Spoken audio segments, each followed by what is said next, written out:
The first thing I noticed when I pulled into my driveway wasn't the missing porch light. It was the camera. A little black camera mounted right where my porch light had been for almost 4 years, angled perfectly toward my truck, my front steps, and most of my front yard like it had always belonged there. For maybe 3 seconds, I honestly wondered if I was losing my mind. Then I saw the wire. It ran across the siding of my house, disappeared over the fence line, and headed straight toward my neighbor's garage. That's when my stomach dropped. Now, before I tell you what happened next, you need to understand something about that house. I didn't buy it because it was impressive. I bought it because it was quiet. The place sat outside a small town in eastern Kentucky, tucked between old oak trees and enough distance from the highway that all you heard at night were crickets and the occasional train in the distance. It was a worn-out brick ranch built sometime in the late 1950s. The floors creaked. The plumbing had a personality disorder. Half the outlets seemed to stop working whenever it rained. But after my divorce, that house felt like a second chance. For almost 4 years, I fixed it up one paycheck at a time. New floors one summer, kitchen cabinets the next. A fresh roof after a storm nearly peeled the old one off like a sardine can. Every improvement felt personal because I was rebuilding more than a house. I was rebuilding myself. And if there was one thing I loved more than anything else, it was the porch light. Sounds ridiculous, I know. A grown man getting sentimental over a light fixture. But I found that old bronze lantern at a salvage yard about an hour away. It had probably hung on some farmhouse for decades before I found it. Every evening it cast this warm, golden glow across the porch. Nothing fancy, nothing smart, just light. And somehow that little light became a symbol that things were finally okay again. Then Owen Mercer moved in next door. The funny thing is, if you met Owen for 5 minutes, you'd probably think he was a decent guy. Mid-50s, perfectly trimmed gray beard, always wearing expensive sunglasses, always smiling, always talking. He introduced himself before the moving truck was even unloaded. Told me he owned a private security consulting business, surveillance systems, commercial monitoring, corporate security assessments. The way he talked about cameras, you'd think they were humanity's greatest invention. The first week he lived there, he told me something that should have been a warning. We were standing near the property line when he looked around the neighborhood and said, "People spend way too much energy worrying about privacy." I laughed because I thought he was joking. He wasn't. Over the next few months, his property started looking less like a house and more like a small military installation. Floodlights, motion detectors, cameras, then more cameras. One pointed at his driveway, one pointed at his mailbox, one pointed at his backyard, and one that seemed suspiciously interested in my side yard. At first, I tried not to care. Everybody's got hobbies. Some guys collect cars, some collect guns. Apparently, Owen collected surveillance footage. But then little comments started happening. One evening, he'd mention a package being delivered to my porch. Another time, he'd casually bring up my trash pickup being delayed. Once he asked if my cousin from Ohio enjoyed his visit. The problem was my cousin had visited while I was at work. And somehow Owen knew exactly when he'd arrived. Looking back now, that should have set off alarms. Instead, I brushed it off. I wanted peace. After the divorce, peace felt more valuable than being right. Then one afternoon, while I was replacing mulch around the porch, Owen pointed toward my bronze lantern. "You ever think about upgrading that thing?" he asked. I looked up. "Upgrading it to what?" He smiled. "Something smarter." I laughed. "It's a porch light, Owen." His smile never moved. That's exactly the kind of thinking that leaves people vulnerable. Something about the way he said it stuck with me. Not because it was threatening, because it sounded like he genuinely believed it.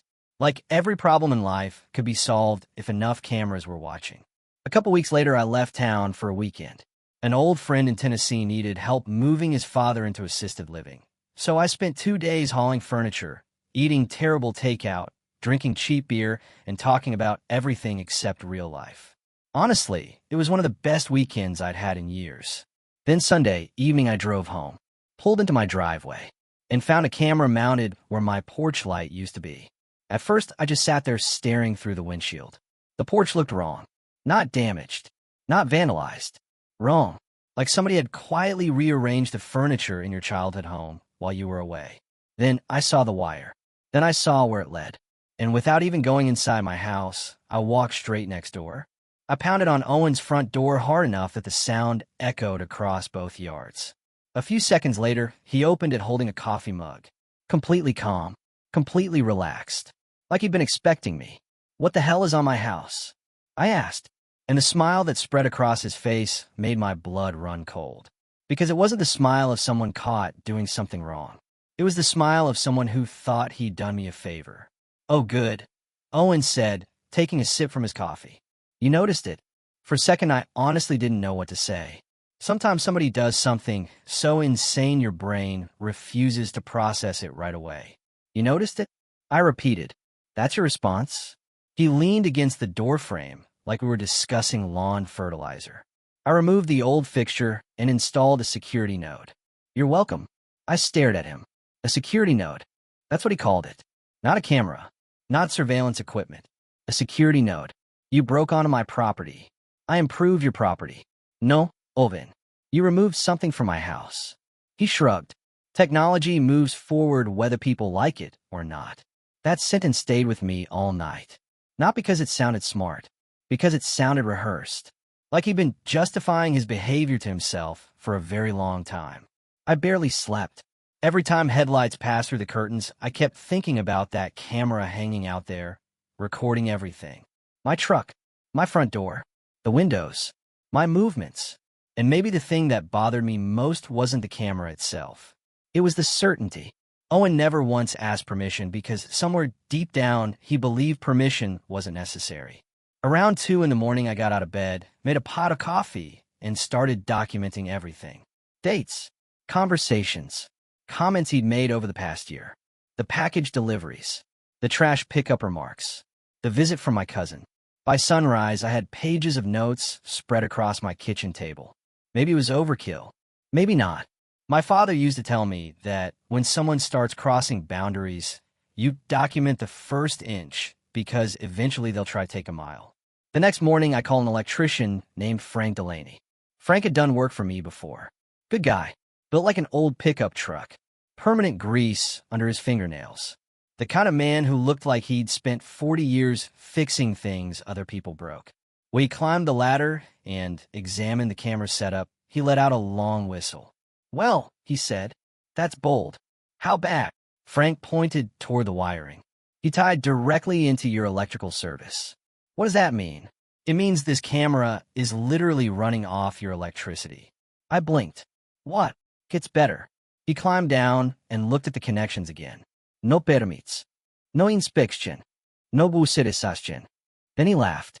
Not because it was funny, because sometimes ridiculous situations deserve ridiculous reactions. "I can't legally replace a bathroom outlet without paperwork around here," he said. "Your neighbor installed commercial surveillance equipment on somebody else's house." That was the moment I stopped viewing this as a weird neighbor dispute.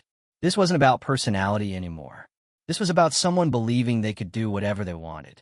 Frank gave me a number for county code enforcement. Before noon, I'd already made the call. 2 days later, a county inspector named Rachel Monroe pulled into my driveway. Rachel looked like the kind of person who had spent years dealing with contractors, trying to outsmart regulations. Calm, professional, absolutely impossible to intimidate. She walked the property without saying much. Measured distances, photographed connections, followed the wire path, checked the mounting points, examined the missing fixture location. Then she looked at me. "Did you authorize this installation?" "No." "Did you provide access to your property?" "No." "Did you sign anything?" "No." She nodded slowly. Then she looked back at the camera. "Mr. Mercer owns a licensed security consulting company." That's what he told me. Her expression changed slightly. Not surprise. Disappointment. Then he absolutely knows better. Something about hearing that from an official felt different. Because now it wasn't just my opinion.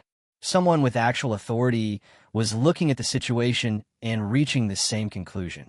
Rachel spent almost an hour taking notes. Before she left, she handed me a case number. Then she said something interesting. "Don't touch the equipment." "Why?"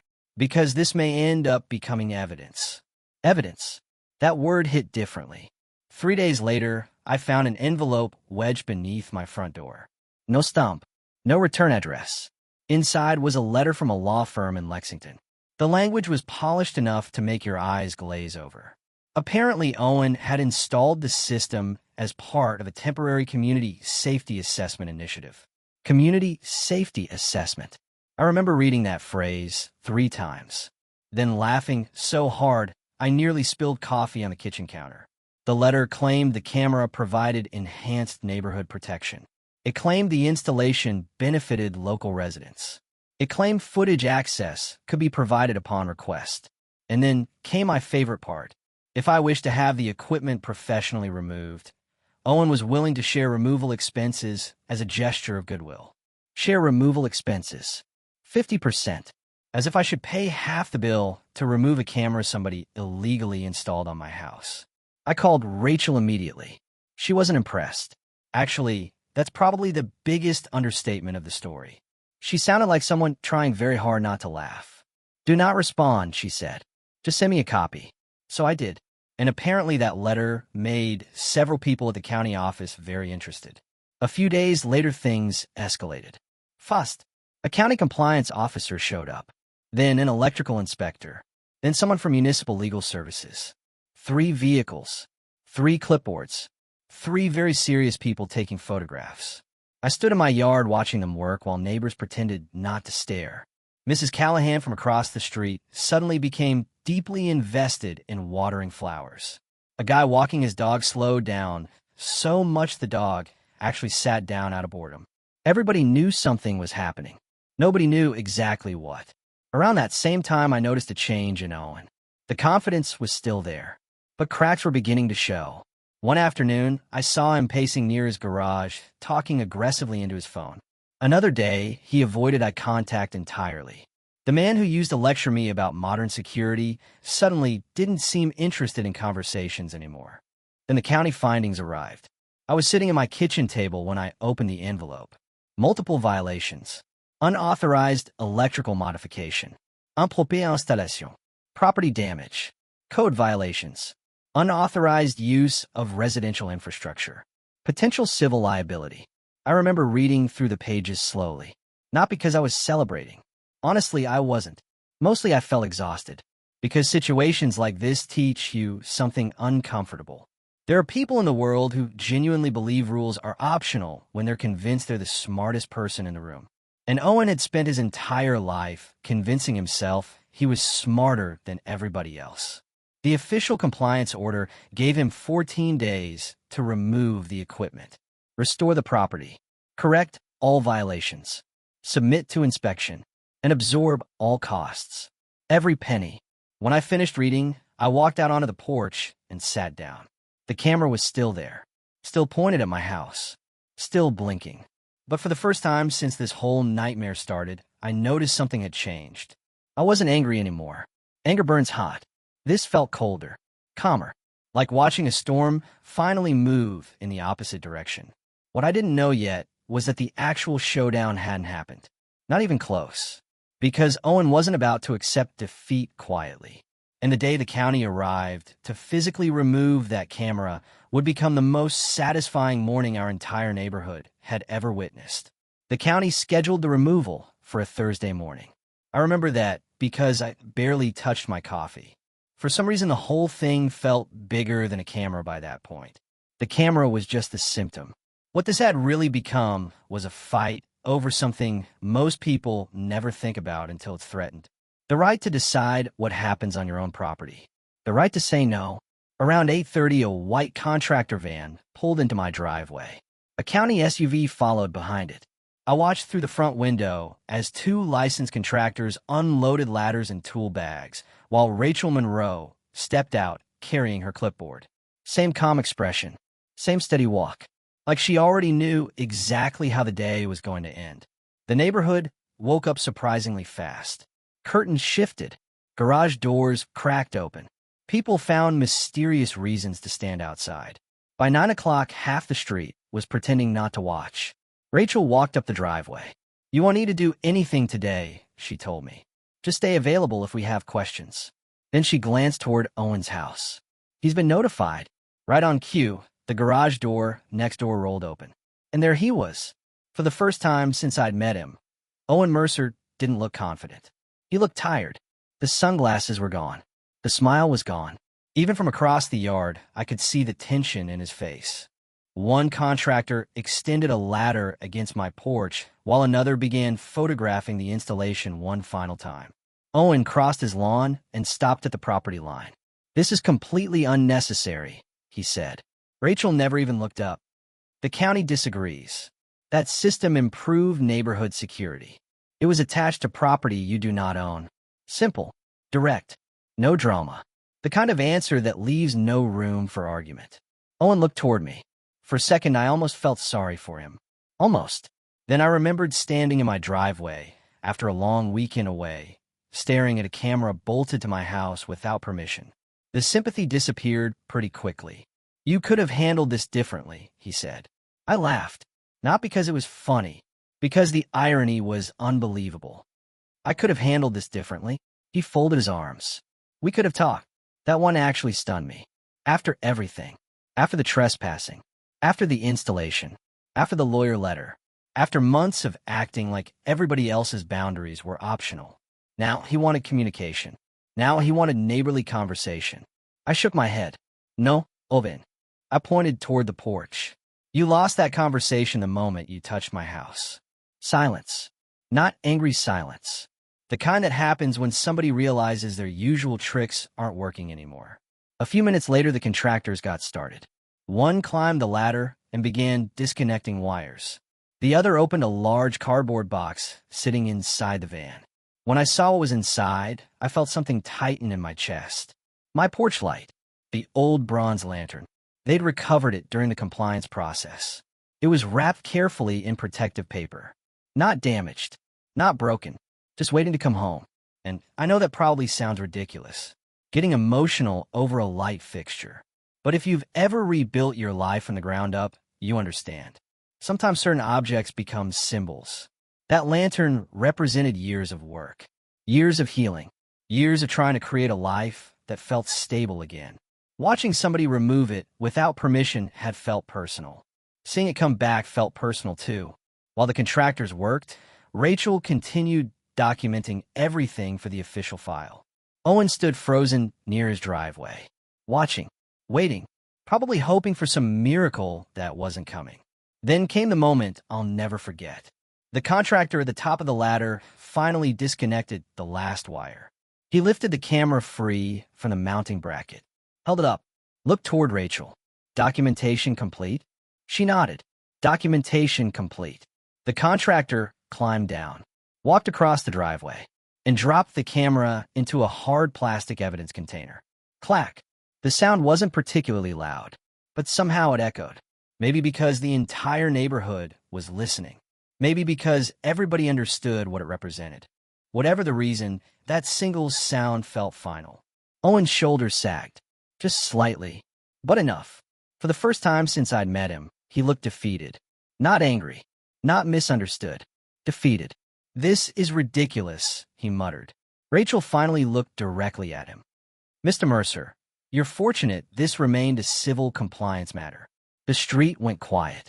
Even the people pretending not to listen seemed to stop breathing. She continued. "Many homeowners would have pursued criminal trespassing complaints." Nobody said a word. Owen stared at the ground.